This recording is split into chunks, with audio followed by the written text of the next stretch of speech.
Jacqueline Carter, and I am here from the University of Missouri, St. Louis.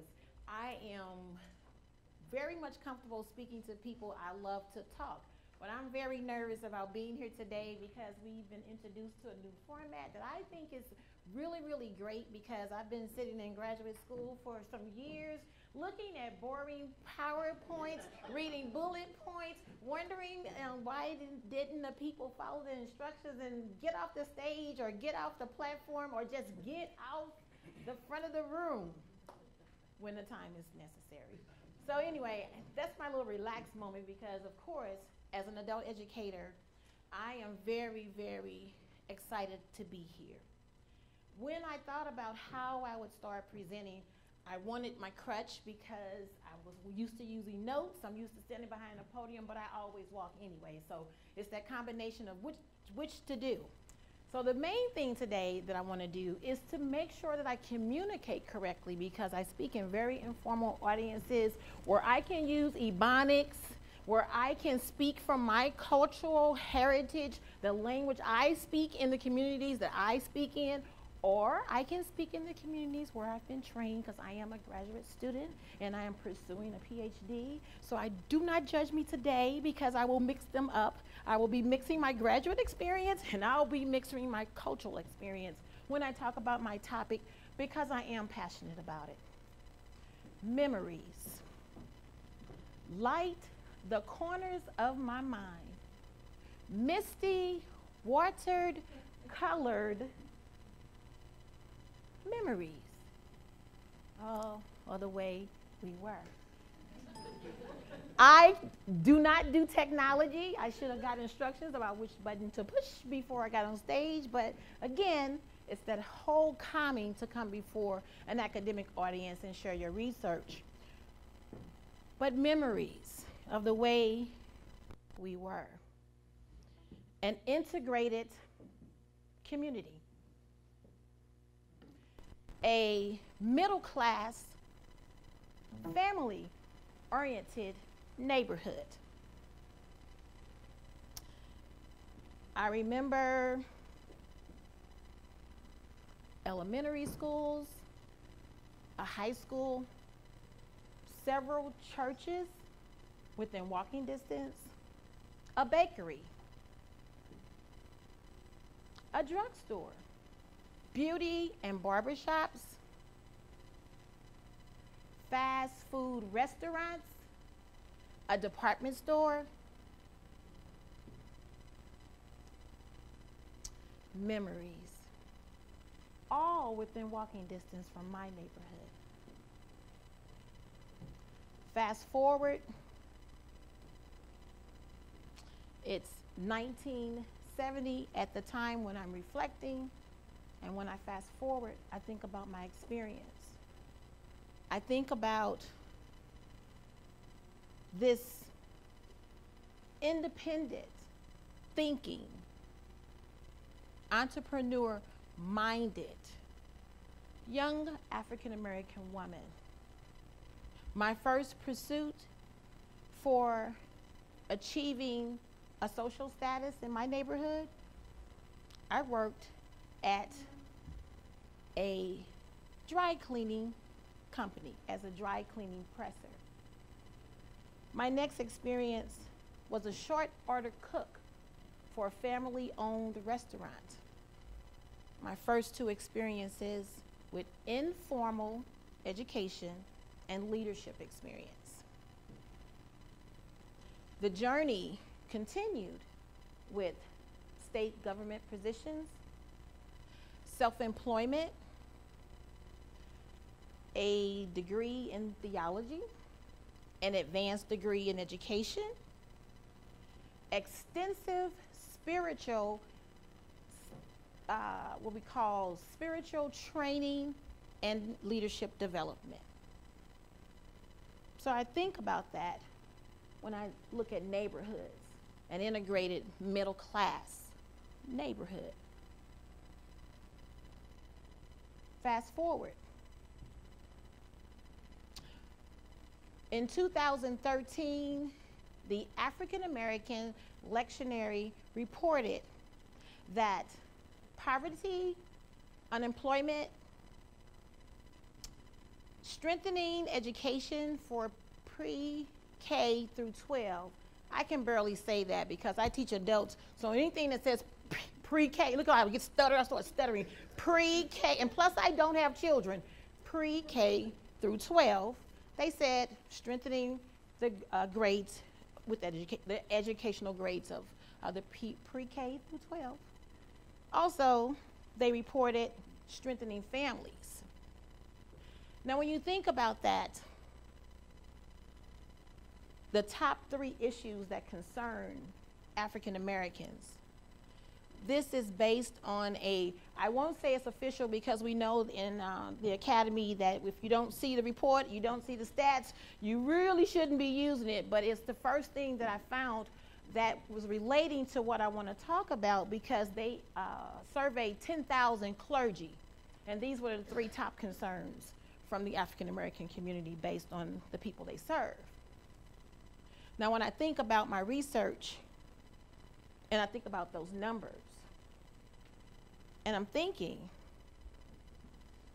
what strategies can we use to combat these issues? And the question comes up, where are, all righty now, you see, this is where I'm at. I don't really know about technology for real, but all I know is that picture down there at the bottom, the 3rd one, with the clergy, white, black, female, all from different denominations. The question arises, where is the clergy in the time of crisis? The crisis being, we need more education in our communities. We need to make sure our children have a better future. We need to rid poverty statistics. So I'm thinking, as I review all this, and I reflect, it's 2014. The death of a young, unarmed black male by a white police officer erupted civil unrest in their community and other communities across the United States and internationally. Religious leaders opened their doors, and their churches served as meeting places. So they opened their doors for people to come in, for people basically to voice their frustrations is what I was seeing. Frustrations about inequality and injustices. Religious leaders have been called upon again, the religious leaders of the 21st century. They have been called upon again to answer the questions from the community. The questions that require action, answers, and leadership in black communities where their experience seems to be unending injustices. Now I'm gonna pause for a minute because again, we have been given instructions that we can get off the stage because my heels are kind of getting on my nerves. So to be more comfortable so I can be able to continue on with what I'm passionate about, because for one, my experience with informal education, being a shirt presser, being a short order cook, having degrees both in theology and education, I'm looking at this and I'm a graduate student at a major university. My voice is being silenced because I feel like I'm a spiritual leader, I'm an academic leader, but I'm in the middle of my program, and what's most important is that I graduate. Now that's important to me. So I'm a solution to these problems that I'm talking about, but I can't help but be a peep and a whisper to the voices that are in the community saying, where are the religious leaders in times of crisis in black communities? The crisis that were revealed from the incident. We in the academy, we look at them all the time. Poverty is not new. Educational disparities are not new. But what's new is who is going to help. So somebody should have told me again. Oh, is it the red? Is the? Yeah. Can you just help me? I only have four. So I just help me. So anyway, I'm thinking about that in my research, and so I'm thinking about Bear and Singer, Wilmore. They can give us a historical background of church leadership, social service programs, and social action. That's the backdrop, okay? We can go historically. Then I got introduced to Sandra L. Barnes, and she said, leaders must contend with multiple realities and multiple meanings from their members who are interpreting events and facts through their own lens. Now, I add religious leaders to that too.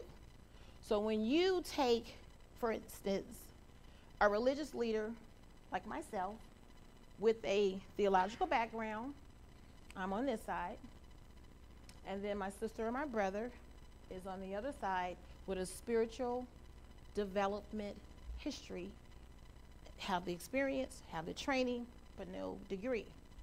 So how I interpret an incident in my community from either side would be very different.